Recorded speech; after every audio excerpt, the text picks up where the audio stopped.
कृष्ण गोविंद हरे मुरारी, हे नाथ नारायण वासुदेवा। ग्राह के द्वारा गजेंद्र का पकड़ा जाना। श्री सुखदेव जी ने कहा कि परीक्षित, क्षीर सागर में त्रिकुट नाम का एक प्रसिद्ध सुंदर एवं श्रेष्ठ पर्वत था। वह 10,000 योजन ऊंचा था।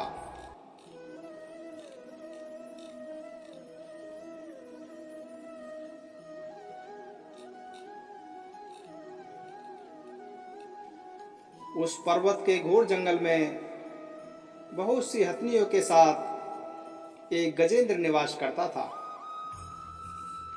वह बड़े बड़े शक्तिशाली हाथियों का सरदार था। एक दिन वह उसी पर्वत पर अपनी हथनियों के साथ कांटे वाले कीचक बांस, बेंत, बड़ी बड़ी झाड़ियों और पेड़ों को रौंदता हुआ घूम रहा था।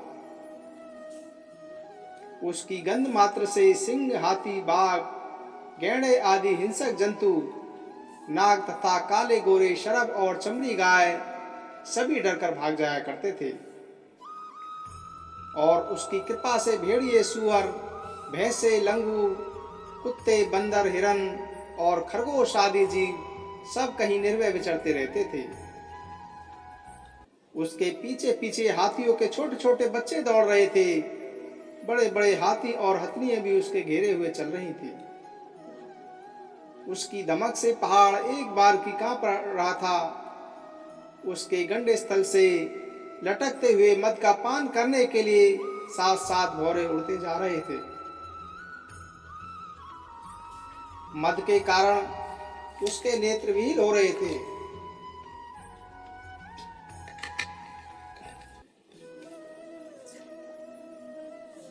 बड़े जोर की धूप थी, इसीलिए वह व्याकुल हो गया और उसे तथा उसके साथियों को प्यास भी सताने लगी। उस समय दूर से ही कमल के पराग से सुशोभित वायु की गंध सूंघकर वह उसी सरोवर की ओर चल पड़ा जिसकी शीतलता और सुगंध लेकर वायु आ रही थी। थोड़ी ही देर में वेग से चलकर वह सरोवर के तट पर जा पहुंचा। उस सरोवर का जल अत्यंत निर्मल एवं अमृत के समान मधुर था। गजेंद्र ने पहले तो उसमें घुसकर अपनी सूंड से उठा उठाकर जी भरकर जल पिया और फिर उस जल में स्नान करके अपनी थकान मिटाई।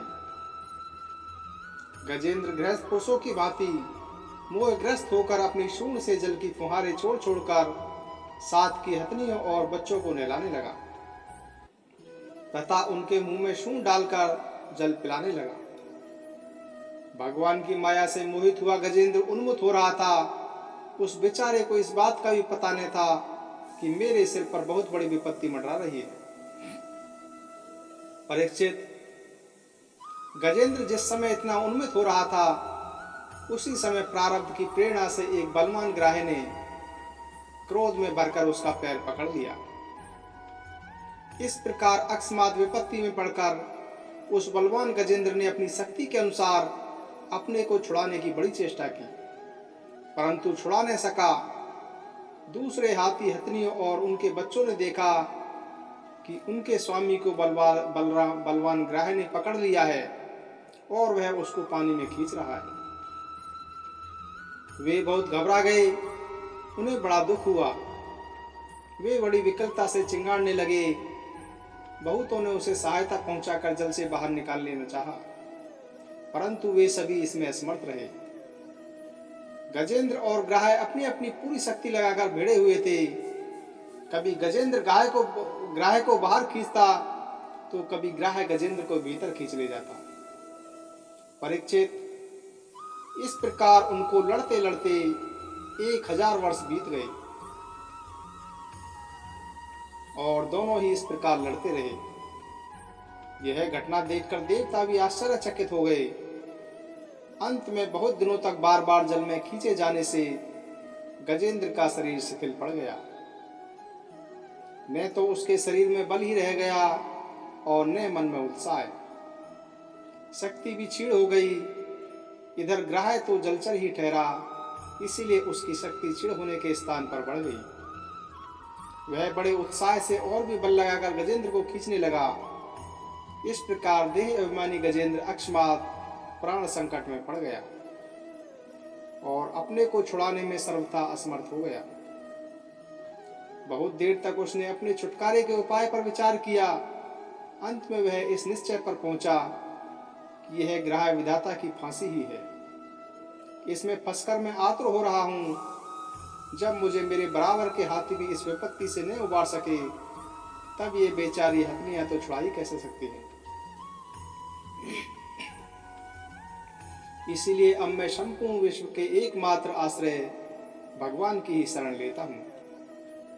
काल बड़ा बली है, यह सांप के समान बड़े प्रचंड वेग से सबको निगल जाने के लिए दौड़ता ही रहता है। इससे अत्यंत भयभीत होकर जो कोई भगवान की शरण में चला जाता है, उसे वे प्रभु अवश्य ही बचा लेते हैं। उनके भय से भयभीत होकर मृत्यु भी अपना काम ठीक ठीक पूरा करता है। वही प्रभु सबके आश्रय हैं। मैं उन्हीं की शरण ग्रहण करता हूँ। श्री सुखदेव जी कहते हैं कि परीक्षित, अपनी बुद्धि से ऐसा निश्चय करके गजेंद्र ने अपने मन को हृदय में एकाग्र किया और फिर पूर्व जन्म में सीखे हुए श्रेष्ठ स्तोत्र के जप द्वारा भगवान की स्तुति करने लगा।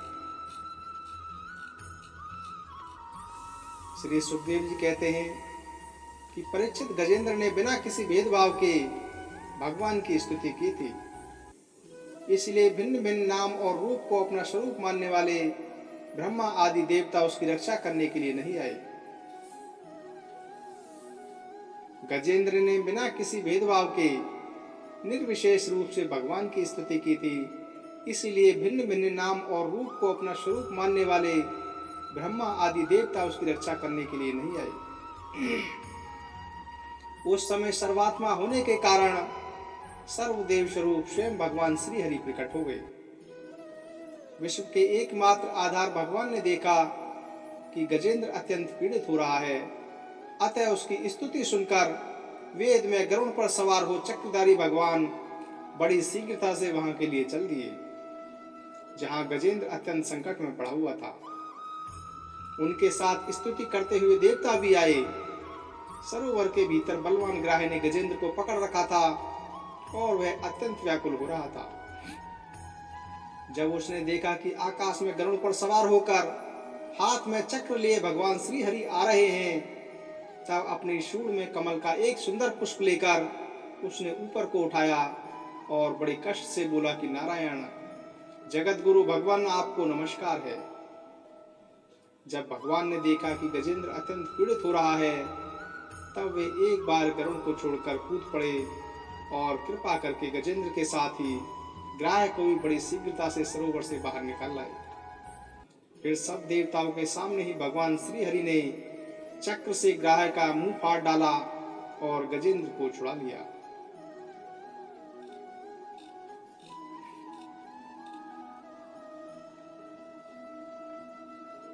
श्री कृष्ण गोविंद हरे मुरारी, नाथ नारायण वासुदेव। श्री कृष्ण गोविंद हरे मुरारी, नाथ नारायण वासुदेव। गज और ग्राह्य पूर्व जन्म में क्या थे?